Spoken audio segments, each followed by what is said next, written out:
사랑합니다. 네, 오늘 우리가 읽은 본문은 우리가 길었지만 우리 성도님들께서도 너무 익숙하게 잘 아시는 본문이라고 생각합니다. 예수님께서 이제 마지막 공생애의 그 길을 앞두고 예루살렘으로 올라가시면서 일어났던 일을 기록하고 있는데요. 오늘 본문은 한 사람이 예수님 앞에 나타나서 예수님께 질문하는 것으로 시작합니다. 이런 질문을 하죠. 내가 무엇을 하여야 영생을 얻으리까? 라는 질문을 합니다. 일단 이 질문을 한 이 사람은 평범한 유대인은 아닌 것 같습니다.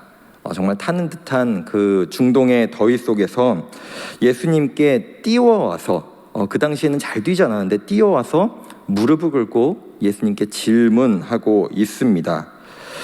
아무도 보지 않는 밤에, 아무도 없는 그 밤에 찾아왔던 니고데모와 비교해 봤을 때 이 부분도 어떤 차이점이 있는 것 같습니다. 마가복음은 이 사람에 대해서 부자, 재물이 많았다라고 얘기하고 누가복음은 이 사람은 관리라고 말합니다. 부자이든 관리이든 어쨌든 간에 당시에 예수님을 이단으로 정죄하고 있었던 종교 지도자들이 많았던 상황에서 특별히 예루살렘으로 올라가는 이 시기이면 가장 그 갈등이 고도와 가장 극이 달했던 시기인데 그때 예수님을 찾아와 이런 질문을 했다는 것은 적어도 자신이 잃을 수도 있는 것들보다도 정말로 이 질문을 하기 위해서 나왔던 것이라고 생각할 수 있을 것 같습니다. 지금까지 예수님을 찾아와서 많은 질문을 하는 사람들이 있었지만 그 가운데 대부분의 목적을 가지고 예수님을 음해하고 예수님을 모함하기 위해서 찾아왔던 사람들과는 적어도 달라 보입니다. 이 사람은 그저 돈 많고 좋은 위치에 있는 정도의 사람도 아닌 것 같습니다. 예수님께서 이 사람에게 너는 하나님의 계명을 잘 지키고 있는가? 라고 하시며 10계명 중에 몇 가지를 무작위로 이렇게 말씀을 하시는데 이 사람은 자기는 어려서부터, 이 어려서부터라는 것은 13살을 의미합니다. 13살부터 잘 지켜왔다, 지금까지 잘 지켜왔다라고 자신 있게 대답하고 있습니다. 혹시 성도님들께 예수님께서 이런 질문을 하신다면 우리 여기 있는 누가 이 질문에 대해서 저는 잘 지켰습니다 라고 누가 대답할 수 있을까요? 적어도 저는 아닌 것 같습니다. 우리가 이에 대해서 이건 너무 율법적이다, 뭐다 라고 판단하기 앞서서 적어도 이런 삶을 살았다, 그리고 이것을 자신 있게 말한다라는 것은 좋으면 좋은 것이지 결코 정죄받을 일은 아닌 것 같습니다. 그런데 이처럼 도덕적인 행실도 종교적인 열심도 모두 충족하던 이 사람이 왜 영생에 대해서 질문하고 영생에 대한 답을 얻고자 했을까요? 자신이 열심히 살았지만, 자신이 무언가를 해보고 싶었지만 무엇인가 결핍을 느낀 것이 아닐까요? 21절에서 예수님은 그 사람을 보시며 사랑하사 라는 표현을 하시면서 21절을 말씀하시는데요, 우리 함께 21절을 읽어보도록 하겠습니다. 예수께서 그를 보시고 사랑하사 이르시되 내게 아직도 한 가지 부족한 것이 있으니 가서 내게 있는 것을 다 팔아 가난한 자들에게 주라. 그리하면 하늘에서 보화가 내게 있으리라. 그리고 와서 나를 따르라 하시니. 아멘. 오늘 설교의 답이 이미 나온 것 같습니다. 예수님께서는 이 영생을 얻기 위해서, 하나님 나라에 들어가기 위해서 이 사람에게 무엇이라 말씀하시냐? 내가 가진 재물을 다 팔아서 가난한 사람들에게 나누어 주라 라고 말씀하십니다. 그럼 우리가 영생을 얻기 위해서는 우리가 갖고 있는 모든 재물을 팔고 가난한 사람들에게 나눠주면 그것이 답일까요? 그것이 아닌 건 모두 알고 계실 것입니다. 그 뒤에 나와 있는 것이 더 정답이라고 할 수 있겠죠. 그리고 와서 나를 따르라 라는 것입니다. 우리가 평소에 무엇을 의지하고 무엇을 따르는지를 알기 위해서는 우리 삶에 어려움이 닥쳤을 때 가장 먼저 떠오르는 것, 가장 먼저 생각나는 해결책이 무엇인지를 떠올리면 가장 쉬울 것 같습니다. 그것이 돈일 수도 있고 사람일 수도 있고 내가 가진 지식이나 능력일 수도 있을 것 같습니다. 물론 이것들 또한 하나님께서 우리에게 우리 인생에 주신 하나의 수단들이자 우리 인생의 어려움을 이겨나갈 수 있는 수단들인 거 많습니다. 그러나 이것들이 예수님보다 앞서 예수님보다 더 중요하고 우리가 놓칠 수 없는 것들이 되어버린다면 그것은 분명히 문제가 있는 것이겠죠. 물론 이 사람에게 말씀하신 재물을 다 내려놓고 가난한 사람들에게 나눠주라 하는 것이 우리 모든 성도들에게 해당하는 방법은 아닐 것입니다. 그렇기에 29절부터 31절까지에 보시면 재물뿐만이 아니라 집이나 가족들 또 전토 이런 것들에 대해서도 버릴 수 있어야 된다라고 말씀하십니다. 즉 정리해보면 우리가 예수님을 믿고 따라가는 데 있어서 방해가 되는 그것들을 제거해라. 그것들을 의존하지 말고 나만 따르라 라고 말씀하시는 것입니다. 여기까지 말씀드린 거 우리 여기 계신 성도님들이라면 다 아는 내용이실 겁니다. 그런데 이 내용은 다 알고 있고 말은 쉽지만 실제로 이렇게 사는 것은 너무나 어렵습니다. 예수님은 25절에서 또 이처럼 말씀하십니다. 25절도 읽겠습니다. 낙타가 바늘귀로 나가는 것이 부자가 하나님의 나라에 들어가는 것보다 쉬우니라 하시니. 당시에 바늘귀라는 것은 유대인들에게 있어서 생각할 수 있는, 떠올릴 수 있는 가장 작은 단위의 구멍이었습니다. 그리고 낙타는 팔레스타인 지역에 살고 있는 짐승 중에서 가장 큰 짐승에 속했습니다. 이 얘기가 너무 말도 안 되는 이야기고 상상도 안 해본 이야기였기 때문에 이 예수님의 말씀에 대해서 많은 학자들이, 많은 신학자들이 역사적으로 이렇게도 해석해보고 저렇게도 해석해보는 일들이 있었습니다. 먼저는 예루살렘에 바늘귀라고 하는 문이 있어서, 그런데 그 문이 낮기도 낮고 크기도 작아서 낙타가 그 문을 지나가려면 그 등에 쌓아놓은 짐들을 다 내려놓고 다 포기하고 낙타가 무릎을 꿇고 그 문을 지나가면 가능하다라는 주장이 있었는데, 사실은 이 바늘귀라는 문이 실제로 존재했는지에 대한 증거가 없습니다. 두 번째로는 헬라어로 낙타는 카멜로스라고 하고, 그리고 밧줄은 카밀로스라고 하는데, 이 오타다, 예수님은 밧줄을 표현하려고 하셨는데 보통 실이 바늘귀를 통과하니까 밧줄이다라고 하면 조금 더 이제 생각할 수 있는 것이 되니까 이거 오타다, 이거 예수님은 밧줄을 의미하는 것이다 라고 하는 주장도 있었습니다. 그런데 24절과 26절에서 예수님께서 부자는 천국 가지 못한다 라고 말씀하시는 것에 대해서 제자들이 두 번 놀랍니다. 24절에서 한 번, 26절에서도 한 번 놀랍니다. 그런데 우리 한국어로는 둘 다 놀랐다 또는 매우 놀랐다라고 표현되고 있는데, 헬라어는 이 놀랐다라는 표현이 24절과 26절이 다릅니다. 특별히 26절에서 예수님께서 낙타가 바늘귀로 통과하는 것보다 어렵다라고 하시는 그 말씀에 대해서 매우 놀랐다라고 표현하는 26절에 사용된 놀랐다의 헬라어 단어는 심히 압도되었다라는 단어가 사용됩니다. 좀 전에 말씀드린 것 같이 좀 뭔가 우리가 생각할 수 있고 상상할 수 있고 어찌 해보면 가능할 것 같은 그 방법에 대해서 과연 제자들이 이렇게 놀랐을까요? 이것은 분명히 예수님의 이 말씀의 의도는 불가능하다라는 것을 분명히 말씀하신 것이고, 또한 당시의 부자, 그러니까 많은 재물이 있는 사람들은 하나님께 복을 얻은 사람이다라는 인식이 있었기 때문에 제자들은 이렇게 얘기했던 것입니다. 하나님께 복을 받은 그 부자들도 천국에 못 가면 누가 천국에 갈 수 있습니까? 라고 질문했던 것입니다. 그래서 예수님은 27절에서 아예 못을 박아버리시는데요, 우리 함께 27절도 읽어볼까요? 예수께서 그들을 보시며 이르시되 사람으로는 할 수 없으되 하나님으로는 그렇지 아니하니 하나님으로서는 다 하실 수 있느니라. 아멘. 불가능하다는 것입니다. 사람이 뭘 하려고 해도, 어떤 노력을 해도, 어떤 발버둥을 쳐도 결국엔 스스로 영생을 얻는 것은 불가능하다. 예수님은 이것을 말씀하고자 하신 것입니다.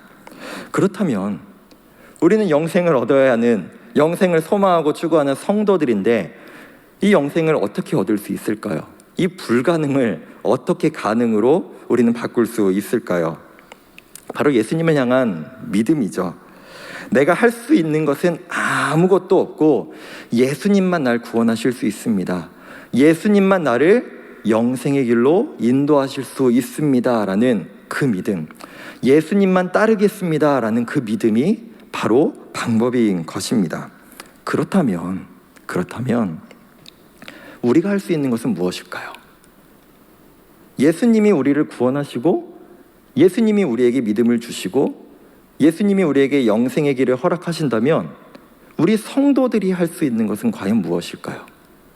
그냥 손 놓고 아무 생각 없이 살아가다 보면 예수님이 언젠가 우리를 구원하시고 영생의 길로 인도하실까요? 우리는 과연 성도로서 하나님 우리에게 주신 그 믿음을 어떻게 드러내며 어떻게 살아갈 수 있을까요? 혹시 2007년에 개봉한 에반 올마이티라고 하는 영화를 아시는지요? 노아의 방주라는 그 성경의 모티브를 가지고 만든 영화인데 사실 이 영화는 전작이 워낙 유명했습니다. 브루스 올마이티라고 하는 짐 캐리라는 사람이 주연한 정말 흥행하고 사람들 정말 많이 봤던 영화의 후속작이었습니다. 그런데 이 에반 올마이티는 전작에 비해서 코미디 영화인데 별로 재미의 요소도 덜하고 또 이 기독교적인 요소도 너무 많고 또 영화를 보다 보면은 그 기독교적인 요소들을 어떻게든 전달하려고 어떻게든 표현하려고 하는 부분들이 너무너무 많아서 제가 유튜브들도 찾아보고 뭐 평론가들의 글도 찾아봤는데 일단은 손익분기점을 넘기지 못한 영화이고요. 그리고 21세기의 최악의 영화로도 뽑힌 게 이 영화입니다. 그런데 적어도 저에게는 이 영화는 최악의 영화는 아닙니다. 오히려 기억에 남고 심지어 대사도 너무나 저에게 인상적이었던 영화 중 하나인데요. 이 영화에 보면은 방주를 짓는 에반이라는 사람이 나오는데 노아와 마찬가지로 사람들에게 조롱받고 사람들이 무시하고 심지어 그것 때문에 가족들까지도 고통받는 상황에 이릅니다. 그렇게 힘들어하는 그 에반이라는 아내한테 그 하나님의 역할을 하는 신의 역할을 하는 그 배우가 찾아와가지고 이런 대사를 하는데요. 우리 함께 그 대사를 함께 화면으로 보시도록 하겠습니다. 누가 인내를 달라고 기도하면 신은 그 사람에게 인내심을 줄까요? 아니면 인내를 발휘할 수 있는 기회를 주시려 할까요? 용기를 달라고 하면 용기를 주실까요? 아니면 용기를 발휘할 기회를 주실까요? 만일 누군가 가족이 좀 더 가까워지게 해달라고 기도하면 하나님이 뿅 하고 따뜻한 감정이 느껴지도록 하실까요? 아니면 서로 사랑할 수 있는 기회를 마련해 주실까요? 우리가 하나님 앞에 믿음을 달라고 나에게 믿음을 주세요 라고 기도하면 하나님은 우리 마음에 갑자기 없던 어떤 감정이나 이런 것들을 생겨나게 하시는 것이 아니라 우리가 그 믿음을 살아낼 수 있는 기회를 우리 삶에 허락하신다는 것이죠. 아니, 기도하지 않아도 우리가 성도라면 우리의 무수한 삶 속에서 하나님의 말씀대로 그 하나님의 말씀에 순종하며 예수님을 믿고 따라갈 수 있는 수많은 일들, 수많은 상황들 속에 그 기회들 속에 우리가 예수님을 따라갈 수 있어야 한다는 것입니다. 바라기는 여기 계신 우리 모든 성도님들 또 영상으로 함께 하시는 우리 모든 성도님들 모두가 하나님께서 우리에게 그 믿음대로 살아가고자 하시는 그 삶의 순간들 속에서 그 믿음을 따라 순종하며 우리의 발걸음을 내디딜 수 있는 우리 모두가 되기를 원합니다. 그런데 오늘 본문에 나오는 이 부자는 예수님께서 말씀하시는 그 두 가지의 제시를 아무것도 순종하지도 따르지도 못합니다. 재물을 팔아 가난한 사람들에게 나눠주는 것도 하지 못했고 예수님을 따르는 것도 하지 못했습니다. 우리 또한 날마다 매 순간 믿음에 따라 말씀에 순종하며 살아가는 것, 그것은 불가능할 것입니다. 만약 우리가 번지점프대 위에 있다고 한번 상상을 해보실까요?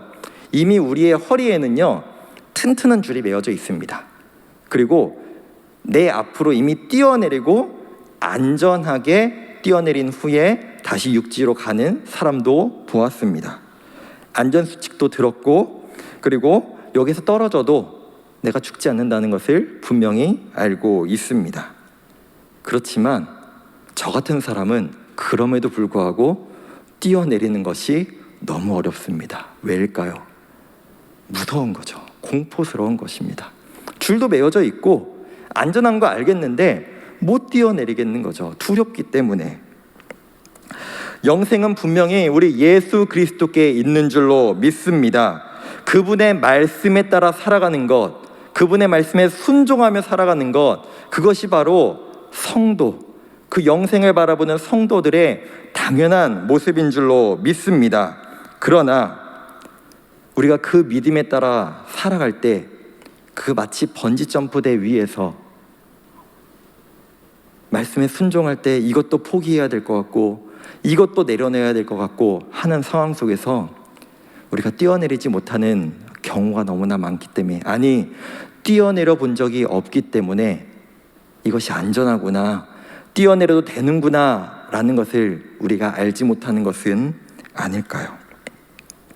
그렇다고 당장 우리가 오늘 당장 뛰어내려야 된다, 우리 가진 것들을 다 포기하고 예수님만 따라야 된다 라고 말씀드리는 것은 아닙니다. 오늘 우리가 뛰어내리지 못한다면 내일 뛰어내리지 못한다면 모레, 우리가 믿음으로 예수님을 신뢰하며 그 말씀을 따라 한 걸음 한 걸음 내디딜 때 그래도 어제보다는 예수님을 따르는 그 믿음에 따라 살아갈 수 있는 모습이 우리 가운데 있을 줄로 믿습니다. 28절에 보시면은 갑자기 한 인물이 튀어나옵니다. 바로 베드로인데요.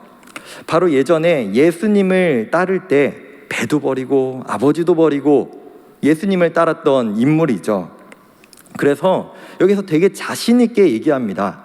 저는 이미 예수님을 처음 따를 때 모든 것을 버리고 예수님을 따랐습니다. 전 이미 그런 전적이 있는 사람입니다 라고 얘기를 합니다. 그러나 그랬던 베드로의 삶을 한번 볼까요? 그의 삶은 참 우리의 삶과 너무 비슷한 것 같습니다. 그 갈릴리 호수에서 그 폭풍우 속에서 무서운 가운데 배 위에서 물 위에 계신 예수님께서 나한테 걸어와라 라고 할 때 발을 내딛습니다. 그 물로 발을 내딛습니다. 믿음에 따라 예수님을 바라보며 한 발짝 한 발짝 걸어갑니다.